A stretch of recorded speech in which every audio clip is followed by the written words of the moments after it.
Buenos días, estimados estudiantes, espero que estén bien junto a su familia. Soy la profe Ana Karen y el día de hoy nos corresponde una nueva clase de lengua y literatura. Anteriormente estuvimos viendo una síntesis de los contenidos de la unidad 1.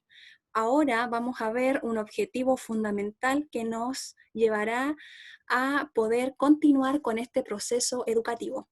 Ahora los invito en conjunto a ver cuál va a ser el contenido del día de hoy. El contenido del día de hoy está en la pantalla, ¿cierto? Podemos ver el título. Ahora presentamos el contenido del día de hoy, que es el género lírico. Y el objetivo, analizar los poemas leídos para enriquecer su comprensión, considerando los elementos de este género y la actitud del hablante hacia el tema que aborda. Vamos a ver el objetivo del género lírico, también vamos a ver su estructura, los elementos que lo conforman y las formas que tiene el poeta para transmitir este sentimiento, que son las actitudes líricas. Comencemos.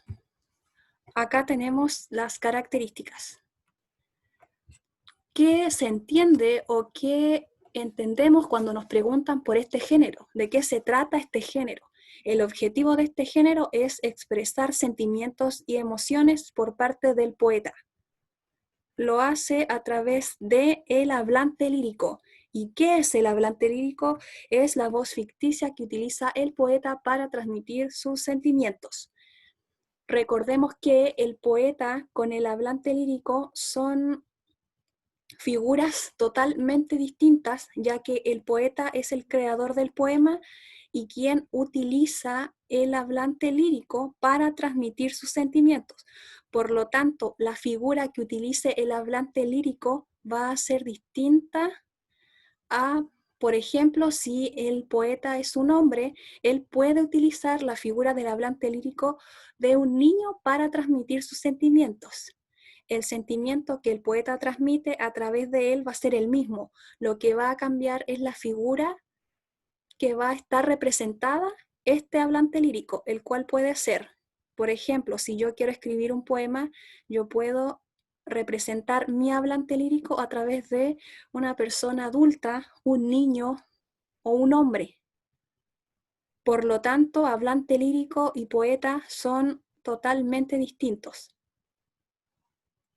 En segundo lugar, tenemos la estructura del poema.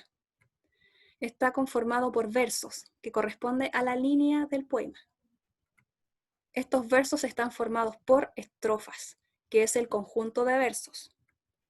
También tenemos que el género lírico está o tiene ritmo en algunas de sus composiciones. El género lírico no lo vemos solo en los poemas, en las odas, en los caligramas, no.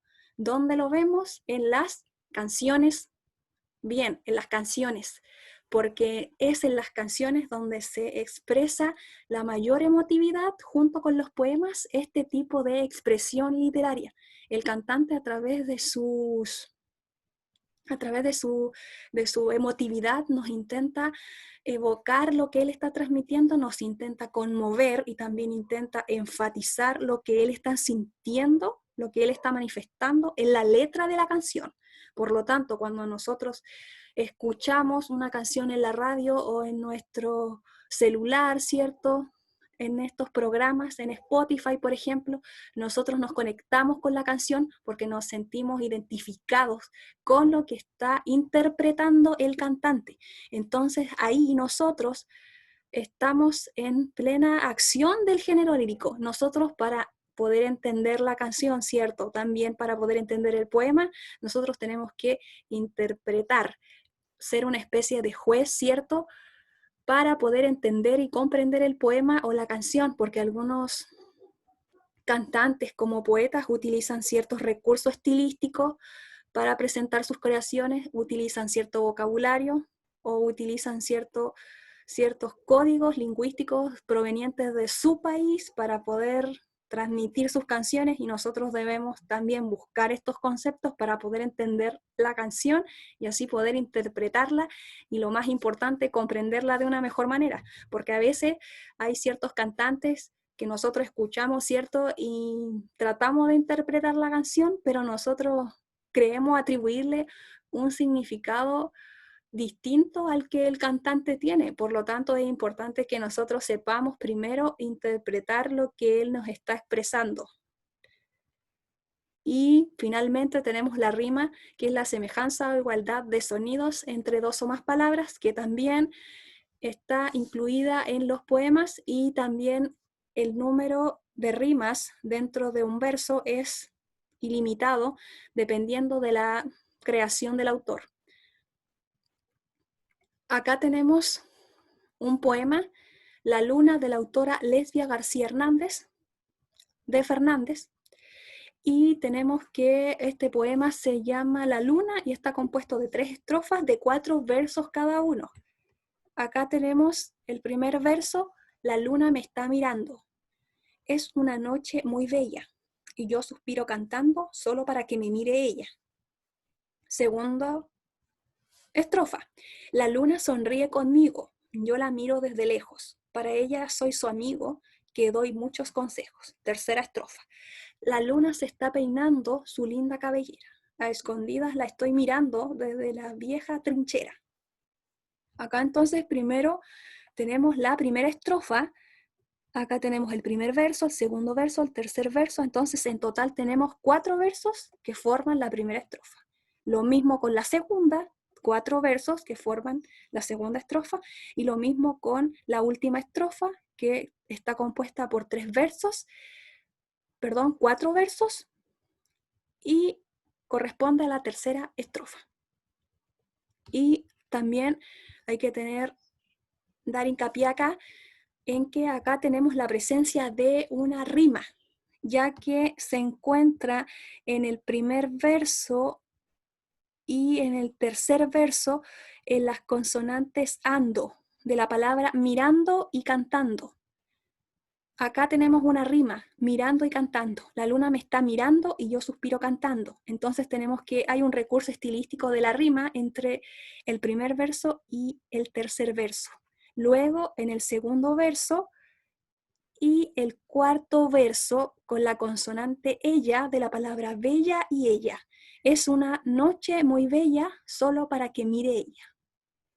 Tenemos que existe una rima entre el primer y tercer verso y el segundo y cuarto verso de la primera estrofa. Y podemos observar también que ocurre lo mismo con el primer verso de la segunda estrofa y el tercer verso, y lo mismo también con el segundo verso y el cuarto verso de la segunda estrofa. Y también que se va repitiendo en la primera estrofa con la tercera estrofa,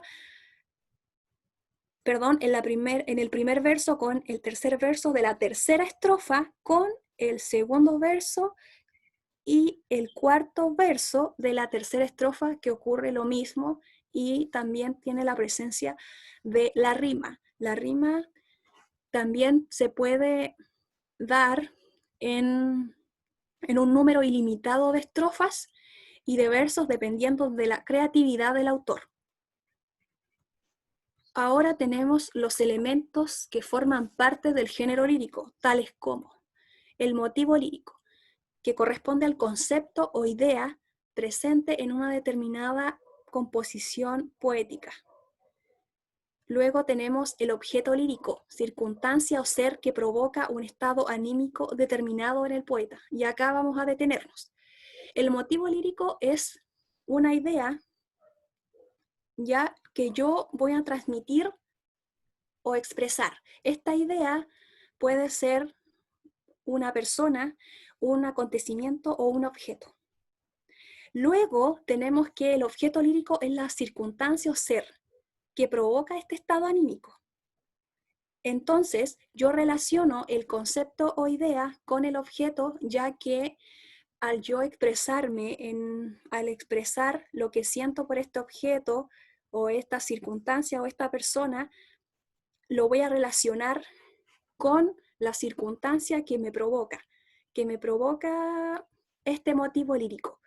Entonces, se relaciona el motivo y el objeto lírico en que la idea está relacionada con el objeto, ya que este concepto, objeto, idea o persona simboliza algo para mí, algo importante, tiene una relación de importancia. Por ejemplo, si yo tengo un amigo, una persona cercana, o quiero escribirle a una persona cercana para mí, que es parte de mi familia, tengo ese concepto o idea y lo quiero relacionar con mi objeto lírico que pertenece a cierta relación que yo tengo con esa persona cercana de mi familia. Tenemos una relación cercana de amistad, de cercanía, de familiaridad, de amigos. Entonces yo relaciono ese objeto con esa circunstancia. Tienen una relación entre ambos. Una relación de reciprocidad que puede incluir valores, amistad, lealtad, por ejemplo, y yo quiero transmitir eso en una composición poética. Y también no olvidemos que existe el temple de ánimo, que es la emoción o el estado de ánimo que nos quiere transmitir el poeta a través del hablante lírico. Este sentimiento que nos quiere transmitir el poeta puede ser de tristeza, alegría, añoranza, enojo, etc. Y por último tenemos las actitudes líricas, que corresponde a la forma en la cual se va a dirigir el poeta. Por ejemplo, estas formas van a variar de acuerdo a la persona que él se va a dirigir, las cuales pueden ser un objeto, una persona o un acontecimiento, ya que corresponde al objeto lírico, ¿cierto? Porque es el objeto, el cual nosotros vamos a tener una relación de reciprocidad con él, que puede ser de cercanía o un objeto que nos parezca favorable en nuestra vida y queremos expresarlo a través de un poema, lo cual va a ser el motivo lírico.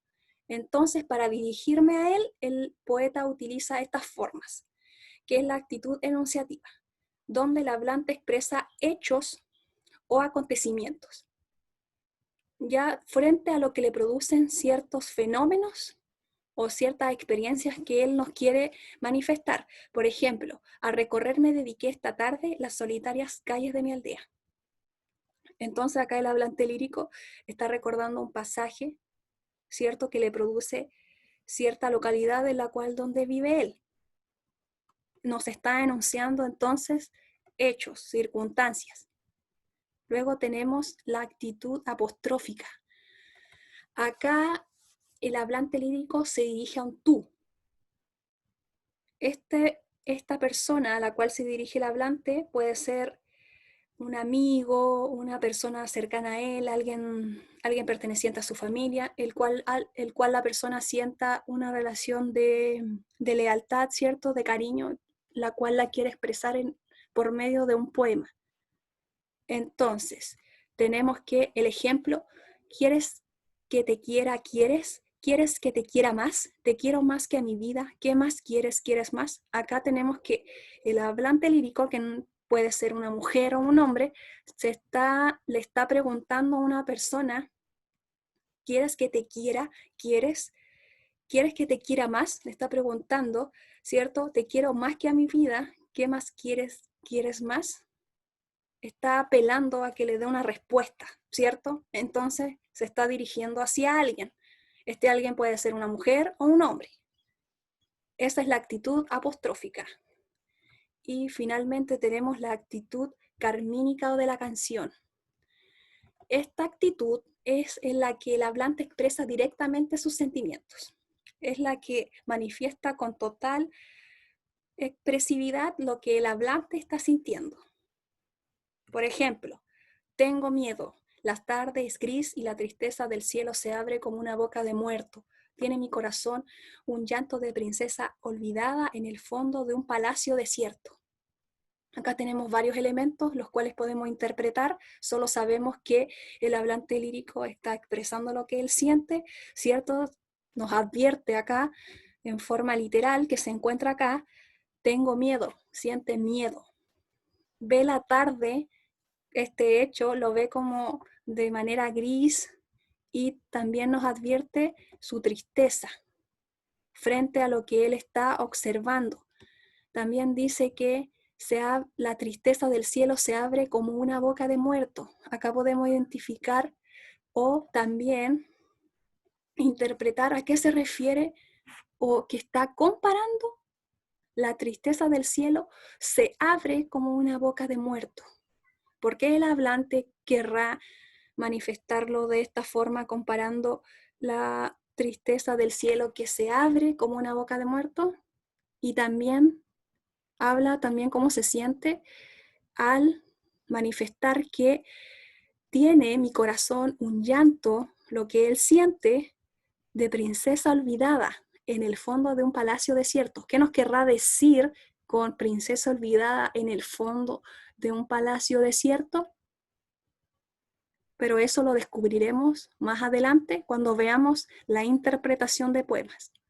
Ahora vamos a ver solo la identificación de los elementos: objeto lírico, motivo lírico, hablante lírico y las actitudes líricas. Después vamos a enfocarnos a la interpretación de poemas y vamos a ver todos estos símbolos como palacio desierto, esta comparación como una boca de muerto, princesa olvidada, porque es necesario entender este lenguaje poético. Y acá el hablante, en este caso el poeta, utiliza ciertos recursos que los conocemos muy bien y lo hemos visto siempre, que son las figuras literarias. Recordamos algunas de ellas como la metáfora, la comparación, por ejemplo, que son figuras que el hablante utiliza para manifestarnos su expresión y también para darle más emoción y creatividad a su poema. Ahora vamos a la actividad. Acá tenemos en pantalla la guía de aprendizaje género lírico. Tenemos el objetivo de aprendizaje, las instrucciones. Cabe recordar que esta actividad será evaluada de manera formativa en una escala de notas. Por lo tanto, es importante que usted la realice y la envíe.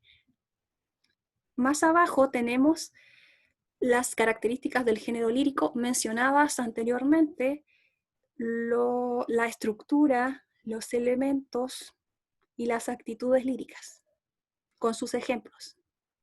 Y acá tenemos la guía de ejercicios. Tenemos primero el primer fragmento del poema: amo las cosas que nunca tuve con las otras que ya no tengo. Yo toco un agua silenciosa parada en pastos friolentos, que sin un viento tiritaba. En el huerto, que era mi huerto, Gabriela Mistral, cosas. Primera pregunta. En la primera estrofa, el temple de ánimo es de. Entonces acá tenemos la primera estrofa, amo hasta tengo. Ahí eso corresponde a la primera estrofa. Tenemos que identificar el estado de ánimo del hablante lírico. Por ejemplo, si es un estado de ánimo de inseguridad, desesperanza, descontento, insatisfacción, añoranza. 2. La segunda estrofa del mismo poema refleja. La segunda estrofa, yo hasta tiritaba, refleja. ¿Qué nos quiere mostrar acá el hablante lírico? En la segunda estrofa nos quiere mostrar o presentar la desazón del emisor que se proyecta en la naturaleza, desesperación por la insensibilidad de ámbito en que está el hablante, añoranza por un espacio, un huerto perdido, total desconcierto del emisor por la situación en que se halla, una ansia del emisor por identificarse con la naturaleza. 3. 3 árboles caídos quedaron a la orilla del sendero. El Señor los olvidó y conversan, apretados de amor como 3 ciegos.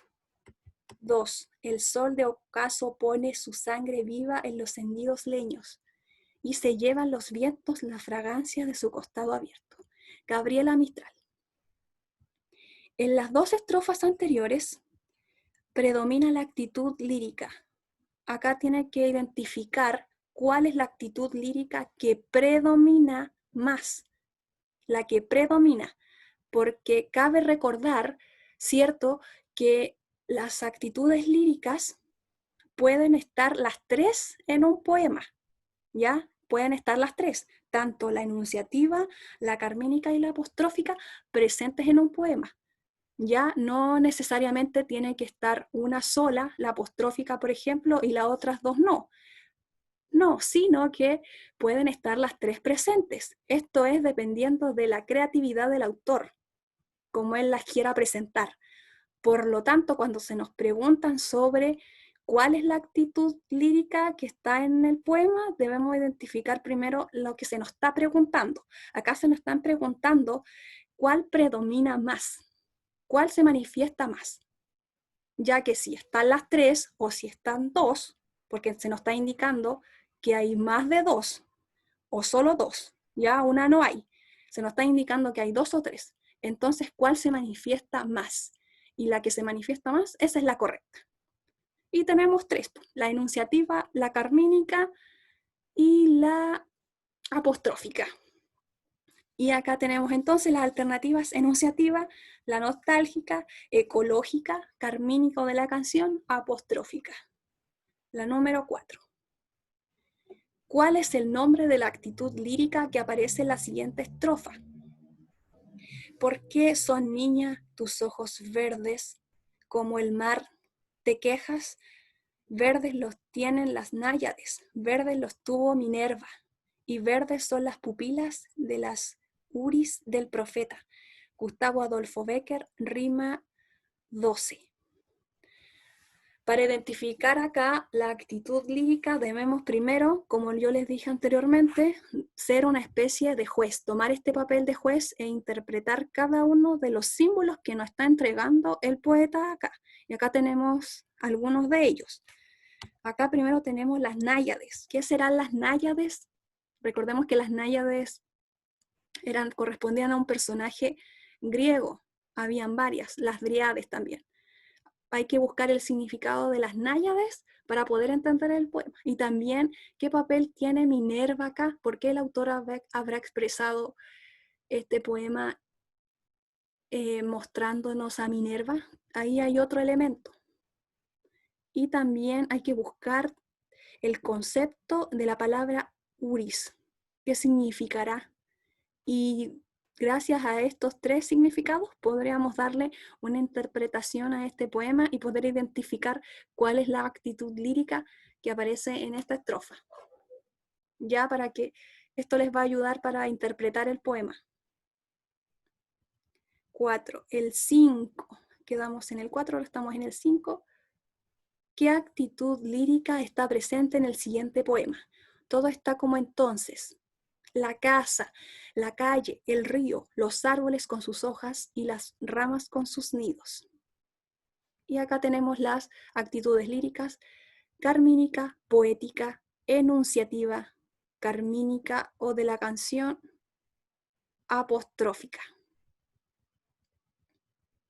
6. ¿Cuál es el temple de ánimo que predomina en los siguientes versos? He ido a visitar a mis amigas para escapar al tedio de no estar, tedio, aburrimiento, en parte alguna, como el mismo Dios. Y he cerrado la puerta tras de mí, delante de mi ser, que es ajeno, cuya pureza arrugo, pierdo y odio. Enrique Lin.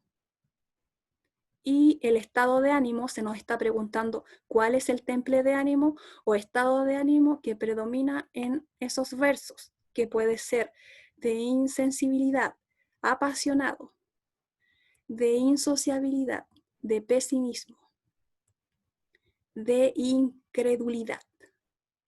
Y usted debe identificar cuál es el estado de ánimo de aquella estrofa. Luego tenemos el poema Amé, fui amado, el sol acarició mi faz. Vida, nada me debes, estamos en paz. Amado Nervo. El temple de ánimo en el poema anterior, su estado de ánimo es de nostalgia, alegría, tranquilidad, emoción, fraternidad. 8. Creí que serías un lucero, la cima nevada y alta. Pensé que toparías el cielo con los dedos, que en tu pecho guardarías 1000 mares. mas hoy te veo ínfimo, grano de arena, charco, mínima ante la vida, vacía, lodo y cieno. El estado de ánimo o temple de ánimo en el poema anterior es de angustia, pesimismo, decepción, tristeza, abatimiento. Esos serían en total las 8 preguntas sobre los fragmentos de los poemas en los cuales usted debe identificar las actitudes líricas y el temple de ánimo. Cabe mencionar que ante cualquier duda que usted tenga, consulta sobre el contenido, no dude en comunicarse conmigo vía email o vía WhatsApp para realizar las consultas y no olvide de enviar sus respuestas hasta el día viernes 12 de junio hasta las 12 horas. Pueden ser en formato fotográfico, claro y legible vía WhatsApp o mail, o también al mail en formato de archivo Word. Esta ha sido nuestra clase del día de hoy sobre el género lírico. Nos estamos viendo en una nueva clase y en una nueva retroalimentación. Instarlos a seguir realizando las actividades, motivarlos y también recordarles que ante cualquier duda que ustedes tengan, no duden en comunicarse conmigo. Cuídense, que estén muy bien. Nos estamos viendo. Hasta luego.